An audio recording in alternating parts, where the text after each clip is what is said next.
छोड़ के गांव गांव गए, 5000 गांव पैदल गए, लोगों को हाथ जोड़ रहे हैं।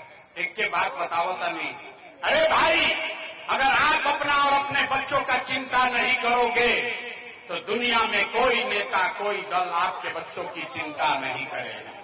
काहे करी रे भाई, जब रउआ अपन लड़का के चिंते नहीं थे तो हम लालू नीतीश मोदी रउआ लड़का के चिंता काहे करी। हमारा बात पर भरोसा नहीं थे तो अपना आंख से देखी कि रउआ लड़कन के चिंता बाकी ना। अंतिम सवाल, इसके बाद आपको गरीबी से निकलने का मंत्र सिखाएंगे। सब आदमी सोच कर बताइए, सब आदमी के बतावे के बाद हाथ उठा के और कुछ होके चाहे ना रुआ, सबके अपन अपन लड़कन के चिंता बा कि ना। अथवा उठाई तभी ना बुझाई बा कि ना। जोर से बोली, जोर से बोलिए, अपने बच्चों की चिंता है कि नहीं है? अरे है कि नहीं है? आवाज नहीं आया, है कि नहीं है? पूरा दरौंदा में मुंह पा के कहता नहीं, पूरा गांव झूठ बोला था। किसी नेता का दम नहीं है कि आके कह दे हम बोल रहे हैं, आप सब झूठ बोल रहा। रउआ कहनी हाथ उठा कभी देखी 2 मिनट में आपने कहा कि आपको आपके बच्चों की चिंता है। अरे भाई अभी हम आए हैं आपके गांव में, रउआ गांव में आई बनी, रास्ता में अगर 100 गो बच्चा मिलल, 100 गो बच्चा से भेंट भई, रउआ गांव जवार के 100 गो बच्चा मिलन, आधा से ज्यादा रउआ लड़कन के शरीर पर शुद्ध कपड़ा नहीं थे। इजा नजर घुमा के देख ली, जितना छोटा बच्चा इजा आई बाड़सन गांव में बाड़सन, आधा से ज्यादा लड़कन के पैर में हवाई चप्पल भी नहीं थे। गौवा में पूछा था नहीं, ए भाई अपना लड़का के का दशा कैले बाड़ा, कम से कम बढ़िया कपड़ा काहे नहीं को पहना, वो चप्पल काहे नहीं को खरीद। आदमी कहता है, ए भैया इतना गरीबी बा, इतना महंगाई बा, कहां से कपड़ा खरीदी, कहां से खिलाई। तो मेरे भाई, जिन नेताओं ने आपको लूट कर ऐसा हाल कर दिया कि आपके बच्चों के शरीर पर कपड़ा नहीं, पैर में चप्पल नहीं, खाने के लिए भरपेट भोजन नहीं, बच्चा आपका बीमार पड़ता है तो उसको दवा डॉक्टर अस्पताल नहीं, वही नेता अभी 4 महीना में आई वोट मांगे तो जितना लोग हाथ उठाए थे, कोई जाति के नाम पर, कोई हिंदू मुसलमान के नाम पर, कोई मंदिर मस्जिद के लिए, कोई नाली गली के लिए, कोई 500 रुपया के लिए, कोई मुर्गा भात के लिए, कोई लालू के डर से मोदी, मोदी के डर से लालू का नारा लगाकर इसी हाथ से उसी नेता को बटन दबा के राजा बनाओगे। और यहां कहता है कि बच्चों के लिए बड़ा चिंता है। अरे भाई अपना बच्चा के नाम पर झूठ बोलता नहीं तो राउर दुर्दशा ना हो तो केकर दुर्दशा हो। लड़कन के चिंता का होला तनी देखी एक बार लालू जी के, लालू जी से सीखी। लालू जी के अपना लड़का के चिंता बा। लालू जी का लड़का 9वां पास नहीं किया, लेकिन लालू जी को चिंता है कि हमारा लड़का बिहार का राजा बने। हम ये बात कहता नहीं तो कुछ आदमी के बुझाता कि लालू जी के शिकायत करता ना, हम तो भाई लालू जी के तारीफ करता नहीं। लालू जी इतना अच्छा बाप पढ़ल, लड़का 9वां नहीं के पास कैले, लेकिन चाहता उनके हमार लड़का बिहार के राजा बनो। और रउआ आपन दशा देखी, घरे घर राउर लड़का मैट्रिक पास कर लेलस, आईए बीए कर लेलस, ओकरा चपरासियों के नौकरी ना मिलल, लेकिन रउआ ओकर कोई चिंता नहीं। रउआ के जात के झंडा उठा के घूमता है। कौना गांव में जाई, गांव में, खेत में, खलिहान में, दलान में, जे जहां बैठा था बतियावत था, ये भाई लालू जीतिहन की मोदी जीतिहन, लालू जीतिहन की मोदी जीतिहन, नीतीश जीतिहन की जन स्वराज जीती। अरे भाई राउर लड़का कब जीती हो तो बतिया लो। गांव में जाता नहीं, पूछीला केकरा के वोट देले रही, सुनी बिहार के कहानी। गांव में जाके पूछीला केकरा के वोट देले रही तो लोग कहता कि भैया मोदी जी के देले रहे। पूछनी काहे, कहा मोदी जी का सीना है 56 इंच का। सुनी, दरौंदा के गांव में बैठ के रउआ ही बुझाता कि मोदी के सीना 54 इंच बा कि 56 इंच, लेकिन अपन लड़कन के खैला बगैर सीना सिकुड़ा के 15 इंच भइल बा। रउआ नहीं खे लौकत तो राहुल लड़का ना भोगी तो के भोगी रे भाई, ना सुधार हो सके। बिहार में आदमी के सुधार ही के नहीं थे, बैठो ना भाई, भाई बिहार में आदमी के सुधार ही के नहीं थे। आदमी कहता है भैया रउआ आई बानी, रउआ एगो दल बनाई, आगे आगे चली, हमनी के सब आदमी रउआ मदद करी जाए। हम रउआ के हाथ जोड़ता नहीं, हमको आपका मदद नहीं चाहिए, आप हमारा मदद क्या कीजिएगा। आप तो वो लोग हैं जो अपना बच्चा का मदद नहीं किए, हमारा रउआ मदद करो। हम जानते नहीं कि रउआ सुधरे के नहीं थे। अरे 5 वर्ष ऐसा आदमी बैठ के नरक के जिंदगी जियता, रोज जहां जाई कहता आदमी, हे भैया नाली गली ऐजा नहीं थे, हे भैया ऐजा तो लड़कन के पढ़ाई नहीं थे, खाए के नहीं थे, घर नहीं थे, इंदिरा आवास नहीं थे, पेंशन 400 मिलता। आज जैसा ही चुनाव आई कि सब बात भुला गए। वोट के दिन याद रही हमारा जात के खड़ा बा, चलो करे के वोट दिया। अरे तो कैसे सुधार हो? एगो प्रशांत किशोर आवस कि 10 प्रशांत किशोर आ जा, ऐजा सुधार होने वाला नहीं थे। जब तक आप नहीं सुधरिएगा तब तक कोई बिहार को नहीं सुधार सकता है, यही बात बताने आए। अब आपको हमारा मालूम है वो सुधरे के तो माने ना, तरवा के वो रास्ता बताई गई। ओकरा बाद 2 मिनट में अब गरीबी से निकले के वो मंत्र सीखे के बाद सब आदमी अगर बात ठीक बुझाए तो एक संकल्प ली, अगला बार जब वोट देवे जाए तो जरा के मन हो वोट दी। लेकिन जिन नेताओं ने बिहार को लूटा है, जिसने आपको इतना गरीब अनपढ़ बेरोजगार बनाया है, जिसने आपके बच्चों के पेट पर लात मारा है, वो आपके दल का है या जात का, आपके गांव का है या आपके झंडा का, उसको वोट नहीं देना है।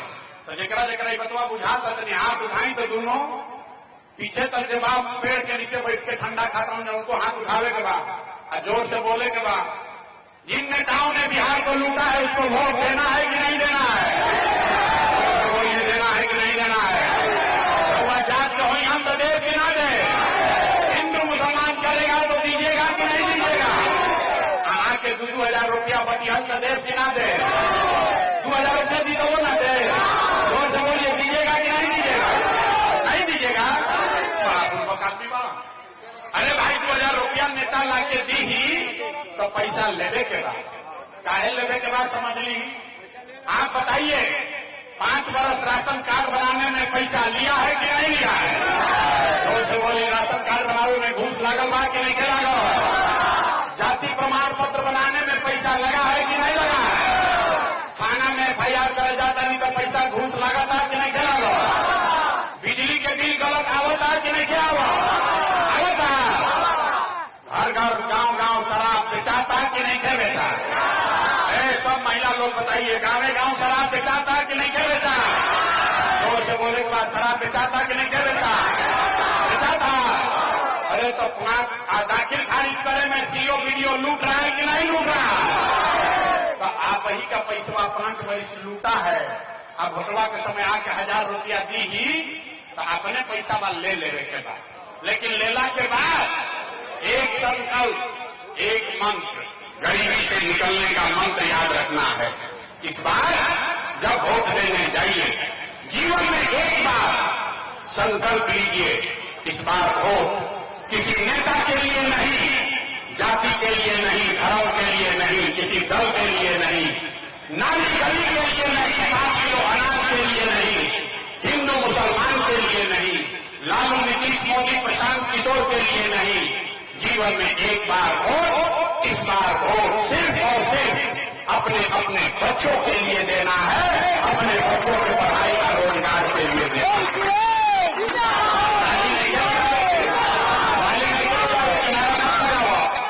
नारा मत लगाओ, हाथ उठाइए, मुट्ठी बांधिए और संकल्प लीजिए। मुट्ठी बांधने के बाद हाथ उठाकर संकल्प लीजिए, अपने बच्चों के लिए वोट देना है कि नहीं देना है? अपने बच्चों के लिए वोट देना है कि नहीं देना है? आधा आदमी के नाम उजाइल के बच्चा के लिए वोट देवे से का हुई?